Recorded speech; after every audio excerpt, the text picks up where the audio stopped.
questions do you have for me? Okay. Well, I want to understand food sensitivities. Sure. Okay. So, can you explain the difference between like food sensitivities and intolerances Yeah. and allergies, I guess, maybe? Allergies is the main one. So allergies are things that you need to go to your doctor for because they can potentially be life-threatening. So an Right. allergy is something that if you ingest the food, it will impact your immune system, and sometimes so negatively that you could, actually die. And so allergies are really impact your body in a very quick way, oftentimes, and in a very forceful way. And so we don't deal with allergies per se. We say go to a doctor, get tested, make sure if you need an EpiPen or whatever that you need to carry with you, that you have all the things you need to make sure you stay safe. So allergies are really intense. Food sensitivities and food intolerance covers a whole lot of other things that happen when people have food.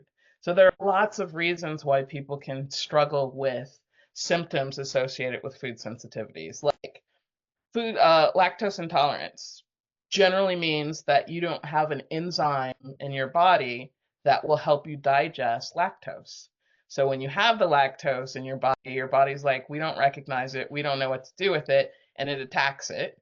And it says, I'm going to give you an upset stomach, I'm going to give you diarrhea, I'm going to give you all these things to let you know this food is not something we can digest. So intolerances and sensitivities kind of fit in the same bucket because a lot of sensitivities, people don't always know what they have or what it's doing to their body. Sadly, we have a lot of new chemicals in our food.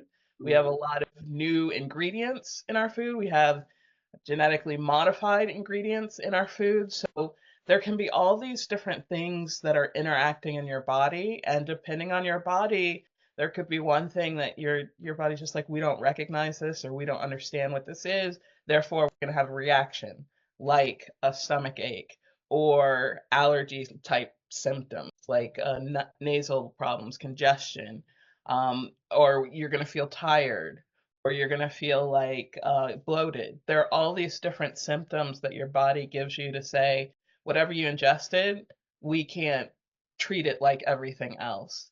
Skin blemishes is another thing that can happen. Your skin will change. And so sensitivities and intolerance encompass a huge range of different foods and chemicals and different things that just, depending on your body, you may not be able to tolerate. Mm. What about like pain? Are there certain foods that cause pain? Yeah, Because so I'm a chronic pain sufferer and I'm doing everything I can to eliminate pain. So, and I'm doing so much better, but Yeah, wait. so you're exactly right. One of the things that happens with food sensitivities and intolerances is it can start making inflammation. Either it can start inflammation or make inflammation much worse. So if you already have an arthritis, if you already have a joint pain or an injury, it just adds fuel to the fire and the pain will just get worse and worse. Um, I And know so my pain doctor, he says sugar. He's just trying.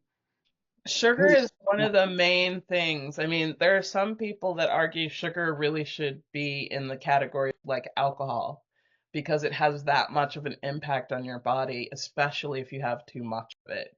And Mhm. sugar is inflammation. People who have fibroids see increased growth with sugar. People with cancer are asked not to have sugar because it tends to increase cancer cell growth. I mean, pretty much any kind of decay or deterioration that can happen in the body, sugar makes it easier. Mm. So sugar is, if you are having inflammation, sugar is one of those things that is great to try and either slow down on or eliminate altogether if you can and try some different substitutions. And that's what's so problematic about sugar is that it finds itself in lots of products and in lots of different varieties. So like sugar, we think of white table sugar, but there's also corn syrup, Mhm. there's also fructose, different types of, and then There's sugar alcohols. There are lots of ways that sugar can be disguised in food too. Mm. And so it's a hard one because a lot of people's taste buds are now adjusted to having way too much sugar. And Right, when you eat that apple or have that grape, it just doesn't taste as sweet or as good as it used to. Even though apples and a lot of our fruit has been bred to be sweeter than it was 20 or 30 years ago. So a lot of the fruits are sweeter. They do have more sugar content, but still for a lot of people, if you eat quite a bit of sugar, it's just not going to taste as much like a treat as obviously that brownie or donut or whatever. right. Yeah. Wow. Okay. Okay, what are some common signs someone might have with food sensitivity, and how can they tell the difference from other health issues? It's hard to distinguish other health issues because so many things are going. Your body is one of the most complex and beautiful machine pieces of machinery, if you want to call it, around, and it's really good at adapting to different things. So you have your environment that impacts your health. You have what you eat that impacts your health, the quality of your water, the amount you sleep. A lot of people believe, and it's scientifically true, that even your thoughts, how you're feeling, impacts your health. So there are so many things that can lead to something that is not great, like feeling bad or feeling crappy or whatever.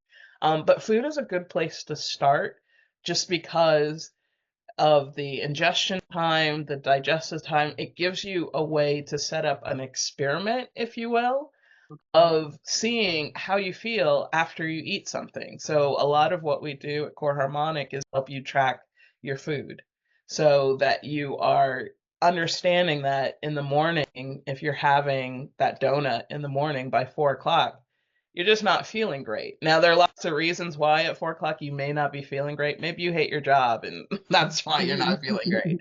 Um, but if you track your food for 6 days and on the seventh day you still have that donut and you're at home and it's a Saturday and you're not at work and you still feel tired at 4 o'clock, then it's probably the donut. Like it's a way to get you to see the landscape of what you're putting into your body, the fuel that you're using, and what's coming out over time. And so it's not something, for the faint of heart. It's not like you can just track it for a day or two and then everything's found out. You do have to track it over time. And you do have to have some awareness about what's going on in your body. But when you combine all this data and information together, you can pretty much pinpoint those spaces where, oh, this thing is an irritant. Like 4 days after I have this thing happens. And that's what we help you do, with data science and the magic of AI Oh, to help you figure out what's really giving you problems. okay. Mm. Okay, what are the best ways to identify food sensitivities? I think you might have just answered that. Well, there's the list of things that people struggle with. Like there's certain pesticides, like strawberries, although wonderful, tend to have way more pesticides. So if you're not washing your fruit really well and you're having a problem with strawberries, doesn't mean it's the strawberry. It could be the pesticide that you're not getting it off the pesticide enough. Um, so there are all these different layers to it, but starting with the main aggravators, and I in social media and on YouTube, I talk about like the 10 top things that people are allergic to. But now, because our world is really complex, people can really react to lots of different things for lots of different reasons. And Right. so you do need more information to really get at those things. But if you want to start easy, no cost, just start eliminating or decreasing some of the top 10 things like milk. Sugar is another one that causes people a lot of problems. And just as you eliminate some of those things, you can start resetting your health. What's good about food sensitivities is sometimes once you give your body enough time to heal, the immune system, if it's been under attack for some time, you may be able to reintroduce the food into your life because it's not actually an allergy, it's just a sensitivity. So your body can only handle so much ridiculousness all at once. If you get rid of some of it and let your body heal, a lot of times you can reintroduce some of those things. Not to the extreme, but you can reintroduce them.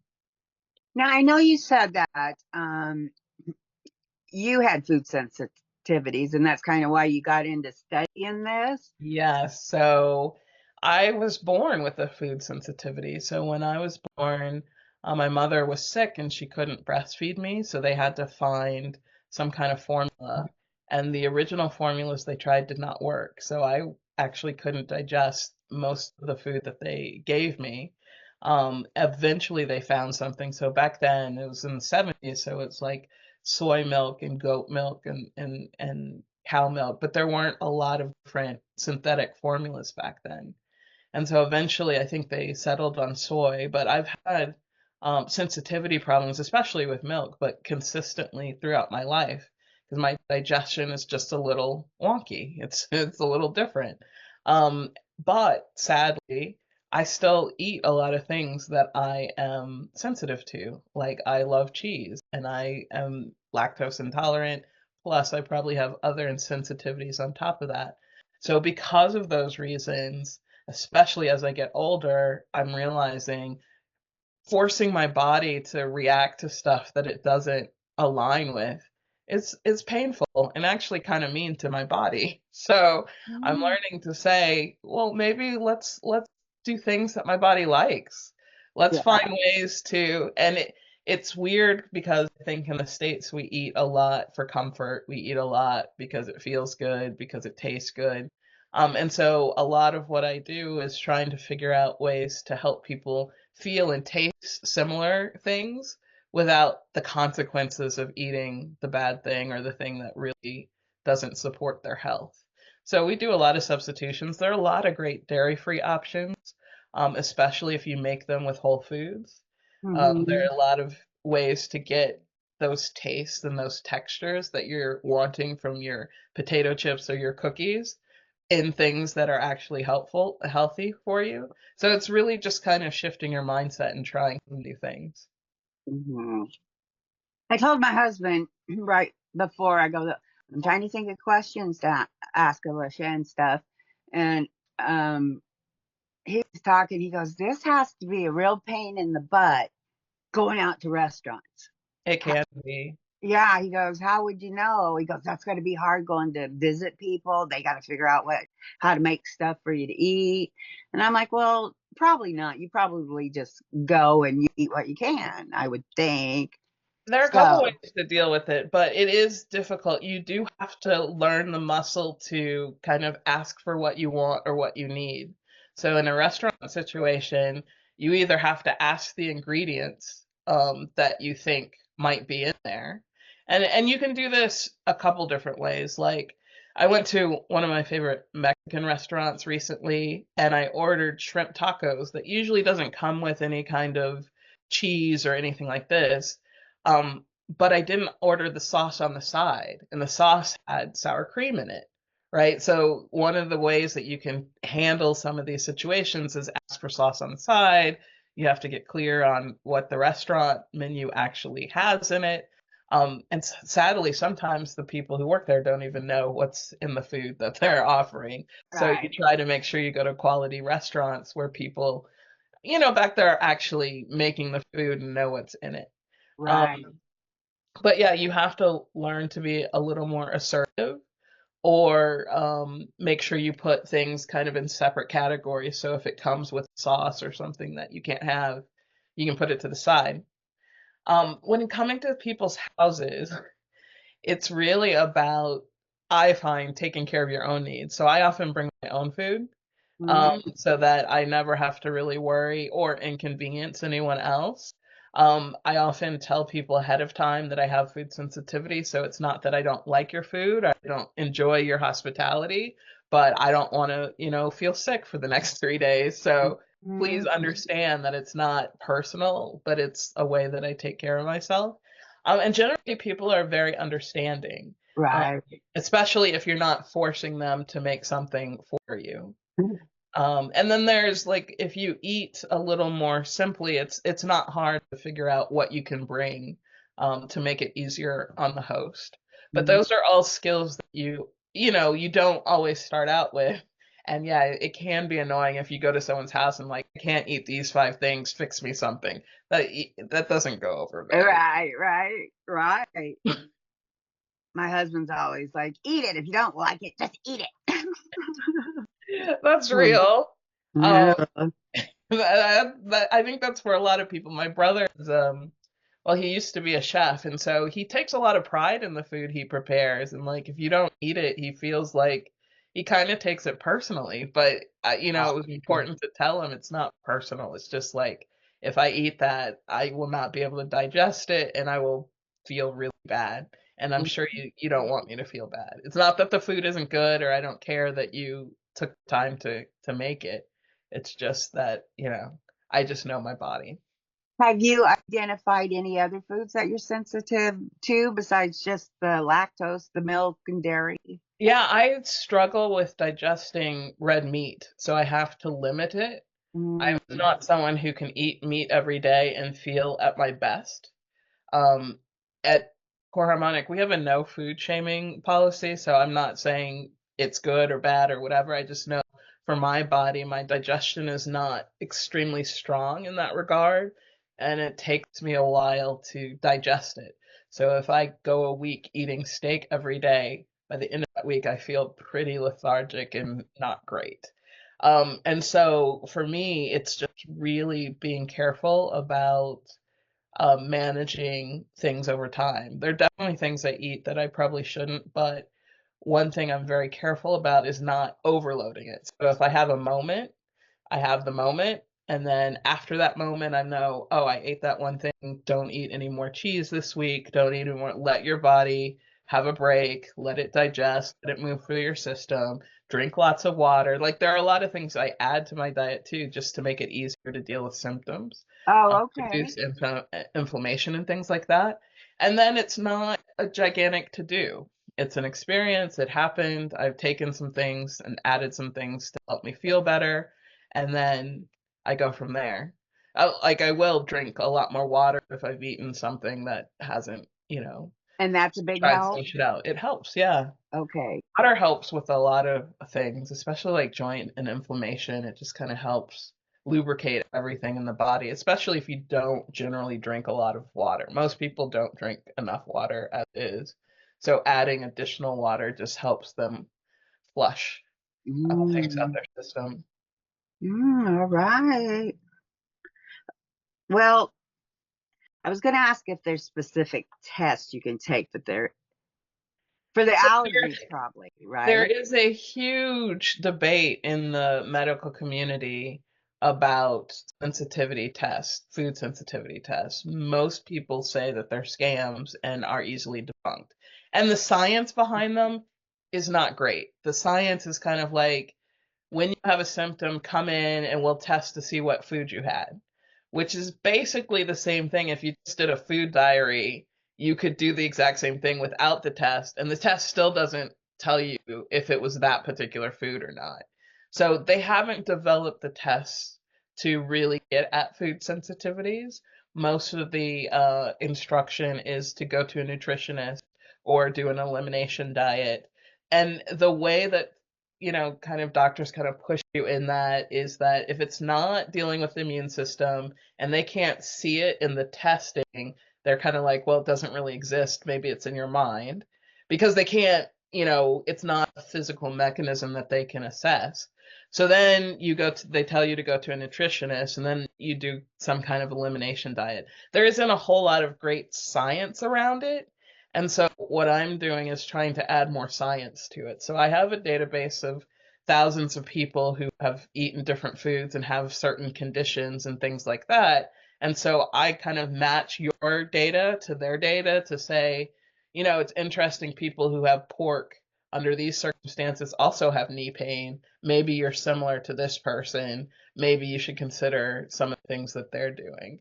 So it's trying to use information in a more universal way to help you figure out what's going on with you. So, have you been watching the our new guy who's gonna be in charge of health or the I have not watched any of his hearings yet. I know a little bit about RFK Jr. Historically, but I don't know what he's talking so much about as far as health. What do you have? What's your question? I may know something about it. I may not. well, of course they're saying the American diet is a huge problem, and he says he's gonna do whatever he can to change that and to help us with that. Yeah. I think People make him sound kind of crazy. I don't know if he's going to be good or bad. I don't know if he's going to be good or bad, but I was talking to my brother about this recently, how America kind of got to the point where it did with its food, or one explanation when the depression happened and there were food lines and soup lines and people, you know, after things kind of normalized, governments decided they never wanted to experience that again. They don't want food sensitivity. I mean, food scarcity. Right. So what they did was they subsidized things like corn and soybeans, like staples that if enough was produced, everyone could eat, Uh, right? So they really, governments all over the world, in developed countries, were trying to ensure that the staples they had, you can make a lot of things out of corn, you can make a lot of things out of soybeans, you can make a lot of, and so while that was happening, I mean, there was over farming and some other stuff that happened, but it made sense. And we do have more food in this country than, we've ever had. There's never a lack of food in the States. There's a lot of waste. But because they kind of subsidized these businesses, the businesses started doing things like using GMO and things that weren't particularly healthy and started creating products that weren't particularly healthy. And when they started to just really focus on making money, and less focus on feeding everybody, we ended up with some really bad products. Now, as a policymaker, if he starts to shift the subsidies to people who do organic farming, he might be able to do a lot of great good because we need less corn products and less soybean products that aren't helpful to people. right. Um, but I'm not sure. We have it takes a long time to change things in America, it seems. So I'm Yeah. all for if he is dedicated to doing something about the diet, I think it's great. But I think because food scarcity really scares people at a very, strong place, he just has to be mindful about how to do it. The lobbies for, the corn and for all those commodity farming things are really strong, and I don't think they want to give up their subsidies. So I don't know what power he has to change that. But if he could get those farmers to switch to organic fruits and vegetables and better ways to do agriculture, that would be fantastic. Right. I saw this farmer that was doing that. And he had farmed a couple years like everybody else, and he wasn't doing any good. Lost tons of money and stuff. So then he started doing it like the old-fashioned way and not using the and he's really starting to do really good now. And I thought, and the canning, me and my husband did all this canning for our products and stuff. It's like, okay, well, we didn't put any preservatives in it, but I'm thinking, oh shoot, the ketchup I used probably had preservatives in it, so I can't say there's no preservatives then, That's a good point. you know. But you can make your own ketchup. Homemade ketchup is fantastic. But you're right. The old ways had a lot of trial and error for a long time, and a lot of them worked really well. And so I also think eating in the old ways and doing a lot of things that used to be done is great. Unfortunately, maybe the last 50 years, we've really become enamored with convenience. Everything has to be convenient. I don't know what we're doing that's so important that we need to be able to have a meal cooked in 5 minutes. I don't know. But like everything right now is like it needs to be convenient. And that has cost our health dramatically. Hmm. because if you think about like your grandparents cooking a stew or a soup all day and how good that smells and how comforting that is, convenience is helpful with some things, but a lot of great things just take time. Right, right. My husband or I will make a pot of soup or a pot of stew, and the nice thing is it will last us for days, especially since it's just the two of us. So it Hmm. makes it really convenient. If we eat out of it for a day or two, freeze the rest, then in a week or so we can pull that out. So that's That's a pretty lot of things. convenient.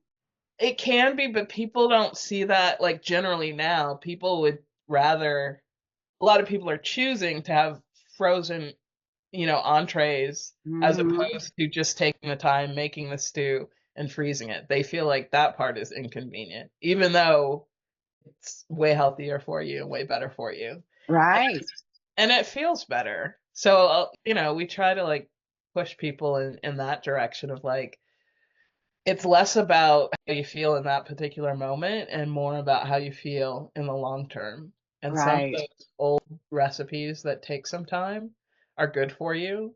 There's also some evidence that cooking is a skill that kind of works with your brain and can relax you. So, hmm, people who are struggling with stress and they're so need that, quick fix for their meal actually could get some relaxation benefits from cooking.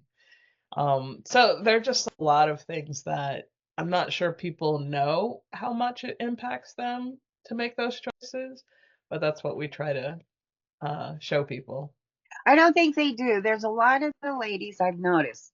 They're on the GLP one. They're content creators, and they're showing what they're eating and cooking a lot on their channels and stuff. And I'm watching them, and they're just like getting out big bags of processed foods from the store, and oh, I make my wrap with this deep fried, and I just keep thinking, oh, that, and I don't say nothing, but I was like, oh, that processed food, you probably lose weight a lot faster, a lot better if you were eating healthier foods instead of all the bags of processed foods that they're living on, the protein shakes and all Yeah, of that stuff.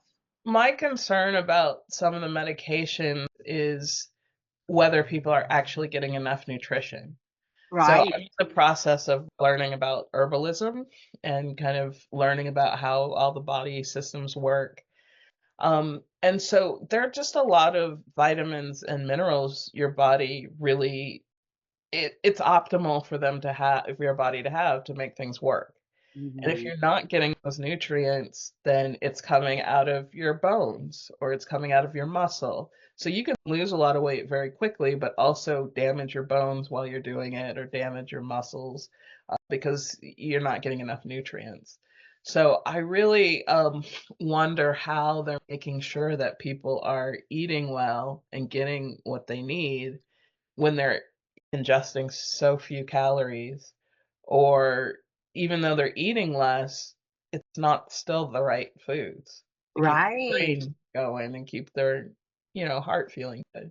Yeah. So I think healthy eating, which I think a lot of people struggle with, myself included, it's really the key. It's less about, I know the focus has been on losing the weight, but it, without the nutrients, you're not feeding your body. So Right. you can't really be Well, healthy yeah, entirely. and I heard someone say, I've listened to so many people, but someone who said that you go and eat at McDonald's or something, and then you're hungry in another couple hours, you're hungry. Where if you ate at home, you wouldn't be hungry eating healthy foods because there's no nutrients in that food. So you're hungry because your body's screaming for nutrients. And that's why you're Exactly. always wanting to eat when you're eating all that junk food and stuff. Exactly.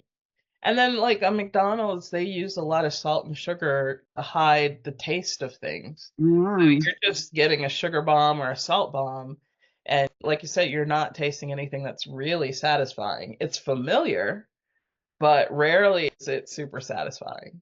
I saw some guy said there's like 7 different ingredients in McDonald's French fries, and I'm like, what are all these ingredients?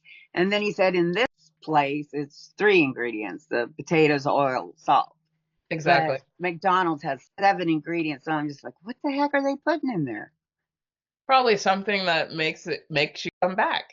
I Mm. think that's the hardest part is that the food industry has done quite a bit to try and make sure people come back when we would prefer if the food industry just made sure people were healthier. Mhm. After I eat your food, you should be healthier. So that's kind of, I was thinking about doing this series about, food companies or food products and say, do you care about me? Like, because if I eat certain foods, it's clear the people who made it don't care about me. Whereas if I have my grandmother's, even if it's a sweet potato pie, she at least cares about me. She's not going to put something in it that's going to, hurt me. Right. And so I just feel like we have to start asking the question, do you really care about me? To all the food, anyone who makes any kind of your food, because ideally, whatever you eat, you wish that someone had cared for it or, in the classic sense, prayed over it, right? People really Mhm. should, care and pray over and Mhm. But Ty suggested me hooking up with the Weight Watchers and being an affiliate. I did go for 7 weeks, and I do kind of follow a little bit of their plan, which is a lot of healthy eating. But of course, then they have so many processed foods, and I'm a like, lot of product. I'm not going to promote it. So Yeah. that's one I'm going to pass, on because I don't want to promote. I want to promote health. I think if it's health and the medications have helped you, I think the place where a lot of people may be struggling is how to be healthful on the medications. Because Hmm. the way they sell the medication, you feel like your problem is solved. But I don't think it is solved by the No. medication. I think it's helped by the Oh yeah. medication, but I don't think it's solved. And I don't think people really understand that. And I think that's super important for people to understand that. I was just talking about like the idea of instead of losing weight, gaining health. And health actually has to do with not just being disease free, because that's how the medical community, like if you don't have an illness or a disease, they think that you're healthy. And really, health has to do with a lot of things you talked about when I interviewed you, ability to be with your friends, ability to, walk up that flight of stairs without feeling like, you can't breathe because, that's uncomfortable. Like Mm. being able to be comfortable, being able to pick up your kids and feel great about it, all the things, being healthy means being able to live your life to the best of your ability, regardless of, whatever ailments or whatever you may have. And so our focus on whether you have an illness or a disease, and if you don't have those things, that you're healthy, it's really not true. And so when you're gaining health, there's a lot of things you can do way before losing weight that can make you healthier. And I think if that's the focus, people will do much better, um, even in the losing weight part. You're So right. I hope, you know, as these medications become more and more popular, that the message that you're talking about really does get out there, that it's definitely a helper, but it's not necessarily the solution to really being healthy. No. You still have to do all the exercise, the movement, the mental, and figure out what you're going to eat and eat healthy. That makes all the difference.